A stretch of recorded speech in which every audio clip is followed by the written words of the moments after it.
Hello, I'm Andrew Pritchard, and thank you for watching today's Northeast Regional Forecast, brought to you by Nutrien Ag Solutions.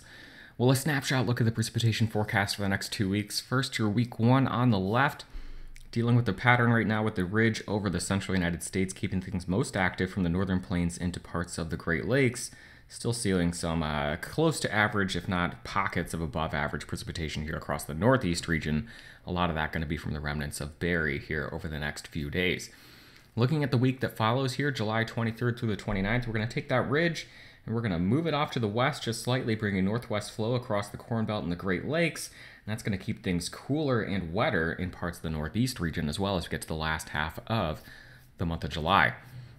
The temperature forecast here the next 5 days, the 16th through the 21st, going to be dealing with some big time heat across the central and northeastern United States. And then as we get into the 5 days that follow that, on the other side of the July 22nd through the 26th, again, taking that ridge out to the west, northwest flow across the central United States, keeping things cooler across a big chunk of the central U.S., closer to average, if not just slightly above average in parts of the northeast region. Some of that, though, going to be the heat here from the 22nd or so, but really moving towards a cooler pattern as we get into the 22nd through the 26th.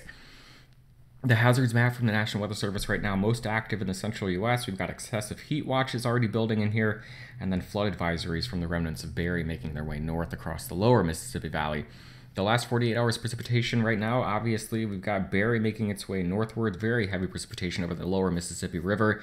This is going to be slowly curving off to the east as we head through the next 24 to 48 hours, but losing some of its oomph, transitioning to a more scattered shower and thunderstorm activity regime here as we move into the eastern Corn Belt. Keeping things active off to the north from the northern plains into the upper Midwest. This is where we have our upper level jet stream support. This is where we would be active in this otherwise, drier pattern across this region. But Barry is the wild card moving in up underneath that ridge.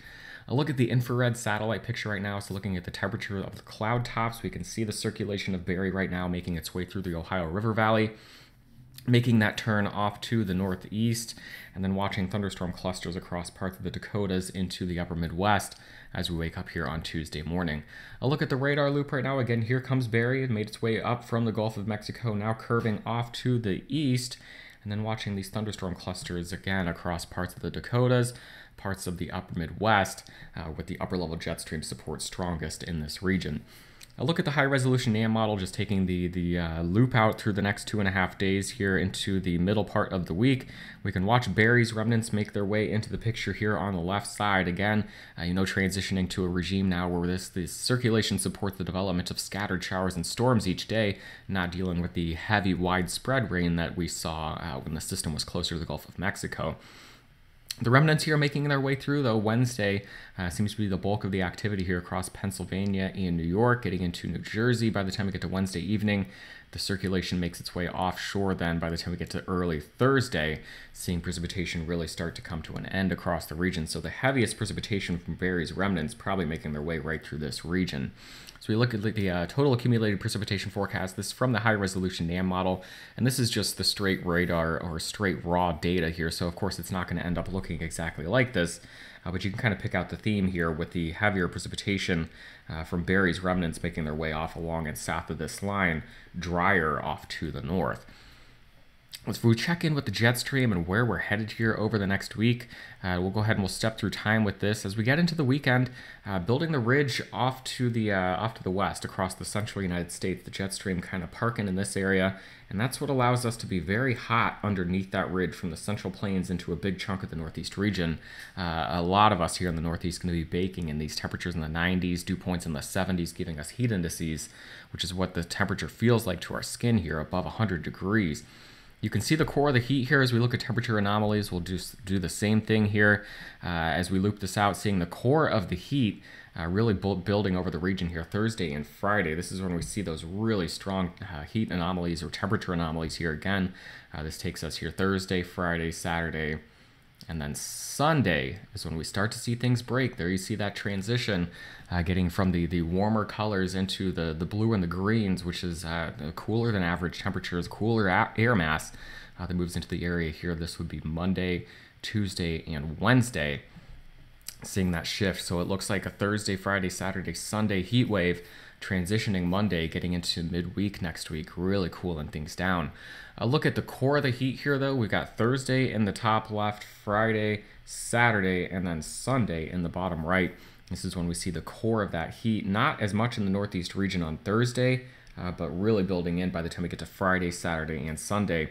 Seeing those high temperatures in the 90s with dew points in the 70s, creating a very muggy air mass across the region. One more way of looking at this transition, we can look at precipitable water. The higher values here indicate a very moist air mass. Again, very humid, very saturated with berries remnants making their way up. And then toward the east as we play this out, but then you're going to see drier air spill in from the north right there as we get into early next week. You know, it's been almost going back to last fall that I remember seeing the Gulf of Mexico wide open for business. It hasn't been very often over the last year or so that we've seen northerly flow kind of counteracting that and keeping things, drier across the region. So we'll see what the longevity is on the pattern like this, but certainly this will be a much more comfortable air mass as we get into next week. Precipitation forecast from the European model, kind of just, we'll go ahead and we'll step through time just so we can make some sense out of this, but it shows the transition well. Here watching Barry making its way off into the region here midweek. We watch this happen here, getting into the later part of the week, then seeing heat and humidity build into the region, keeping chances for scattered and storm chances in the northeast region as we get into the last half of the weekend. This is as a front moves through the area, bringing in that cooler air mass from the north. So chances for showers and storms here as we get into Saturday and Sunday, keeping things active and cooler then as we head into the early part of next week.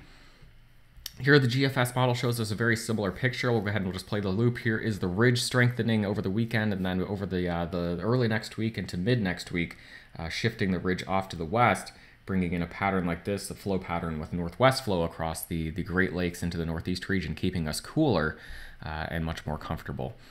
Precipitation forecast then from the European model just kind of playing this out, and it does highlight again, berries remnants making their way into the region. We kind of see a pause there before a front moves in to the area during the last half of the week, early next week, bringing scattered showers and storms back to the region and a return to a much more cooler and more comfortable air mass. High temperature forecast for the next 5 days then. Your Tuesday high temperatures in the middle 80s across a big chunk of the northeast region.